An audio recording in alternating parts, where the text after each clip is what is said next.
Good. My name is Janet E. Cosner, C-O-S-N-E-R, and they're formula writing books in elementary school, kindergarten, first grade subject area, and the reader is a detective. Those are some of the names of my books. Okay. 7th and 8th grade teachers, get ready. You're going to be proactive. In 2 years, everything's moving in your direction. And what we're going to have, 6th grade, we'll have only 2 points on the report card. So next year, we'll be reading and math and writing in 7th grade, reading, math, and science in 8th grade, and then we really move in the following year to a full load of 5 tests for every. I was told at that meeting, I call it a Dr. Phil moment, because Dr. Phil said in your lifetime you have at least 5 chances, opportunities that you say no or yes to, and it changes your life forever. Well, I had a Dr. Phil moment at that meeting when a teacher had the audacity to say to me that my students would not pass the writing or PT. So I went back, I took the challenge, and I started the very beginnings of formula writing. Formula writing is based on, and you can read about it, there's 3 pages in the beginning of the Green Book, which is one book that I've written. It's based on the philosophy of Jerome Bruner. Jerome Bruner said you can teach anyone anything if you put it in a framework, and that's what formula writing does. Within that framework, students are grammatically correct and also can be very creative, as we saw with their stories. I believe that writing is a science and an art.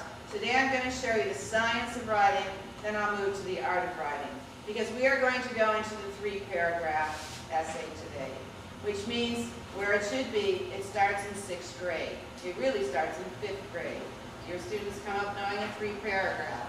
All right, so we're going to start them in 6th grade, 7th, and 8th grade. And whether you teach history, science, or language arts, we can all write 3-paragraph stories by George Washington, Thomas Edison, or a personal story.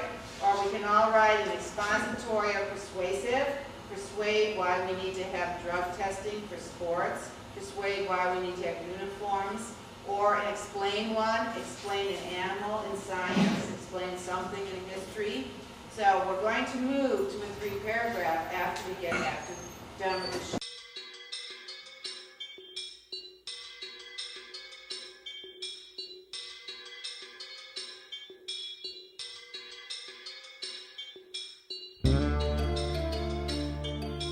And I'm going to do some aha moments with your students. I do this all over. I will bring you some of these. I actually have to write this book. But it's 1 minute of intriguing every day. You can look for things. I actually have some things that I cut out of the paper that I have to add to my repertoire. But our students, I think, need to be intrigued each day in your classroom. Not entertained, but intrigued with something. For example, you walk into your math class and you say, if one synchronized swimmer drowns, do the others have to drown too? Look at your students. Sort of an intriguing question. Or is it against the law in history to yell movie in a crowded firehouse? All right. Or you can give them some of these that I show to the students. Let's give you one here. A reading one. Mary's mother had 4 children. The oldest was named North. The second oldest was named South. The third was named East. What was the 4th child's name? West. West is wrong. West is wrong. 4. Mary's mother had 4 children. The oldest was named North. This is a reading question, the second. And the students are so intrigued by this. The answer is Mary. If Mary's mother had 4 children, I got them all. North, south, east. There it is. Now I've got the students right there. I've got them right there. Okay. Or you can go on ad nauseum about viewpoint. Viewpoint is very important. There'll be a lot more jobs because the 7th and 8th grade is going to have written responses. So this is a big deal down there. So the new thing is they're going to have Code 9, and you can start using this next year. Code 9 means it's messy, or it's too teeny. Too teeny. So messy writing or too teeny writing will be a Code 9. I suggest you use that on your papers and say, oh, I'm not even reading it. So the state has decided no longer they take their magnifying glass out and decipher.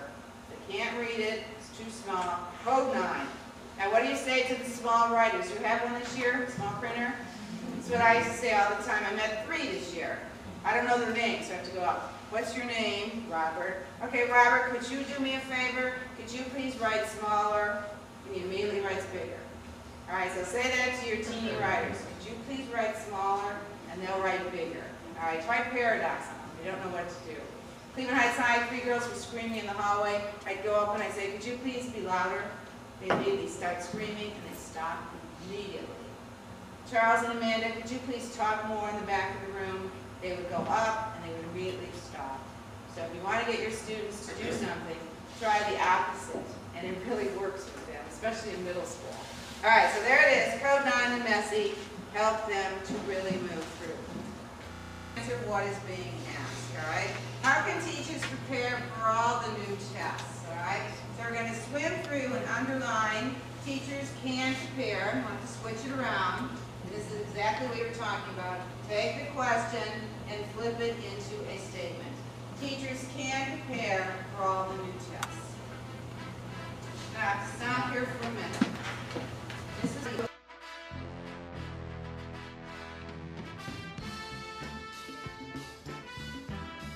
losing all your power, 7th graders, and I want you to be powerful, right? Now, if you want to do something funny at the beginning of the year, you stand near your door and you say, I'm going to tell you why it's cheap. Here are the ways that teachers motivate their students, and you're out the door. And then you walk back in, they're all like, where'd she go? That's where my subject went. It went out the door. So you see what I'm saying here? I've done this 5 times this year, and the students are like, whoa. They'll never forget that. They will never forget that visual of me screaming down the hallway, and where did my teacher just leave? All right, that's what happens. Your subject just left. So how do you write a powerful topic sentence? I'm a kickboxer. You punch out the middle of the wheel. Start with those words. Teachers motivate students in many ways, and I'm going to explain it so they can be successful. Teachers motivate students in many ways so they can be successful. I don't get it, Ms. Costner. How do I start that topic sentence, which is the hardest sentence? Right there, Charles. It's right there. Start with the word and write a powerful topic sentence. Everybody can get this one.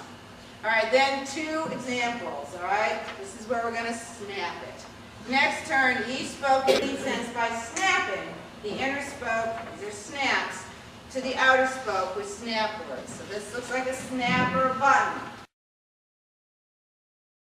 All right, so these are the most used snap it baby words. These are the most used conjunctions, prepositions, and relative pronouns. Now, I had a teacher this year say,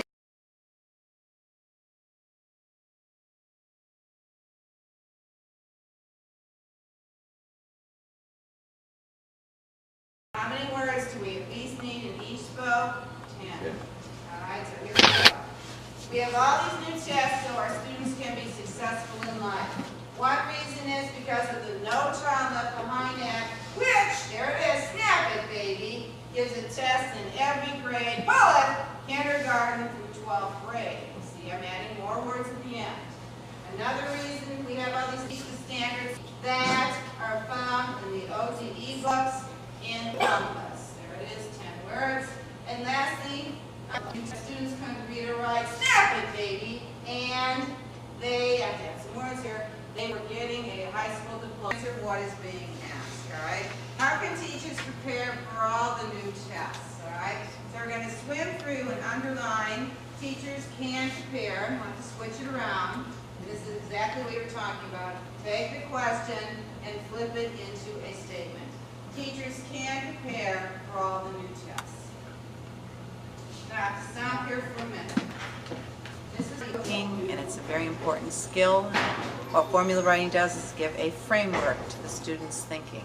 So it helps students and teachers to do their best in writing. What's reaction been like? Fabulous, and that's why I'm booked every day and booking for next year. I never use any money for postage. Everything is word of mouth, and obviously it's working if I've been busy for 3 years with no days available. Where did you start this? When and where? I started this at Cleveland Heights High School as an English teacher. I was told my students wouldn't pass the 9th grade OPT test, And guess what? Using formula writing, 98% passed the first year and 100% for the next 10 years. Teacher said, show me, I did, and then I've written 6 books. So I've been on the road for about 3 years. So I'm always a teacher.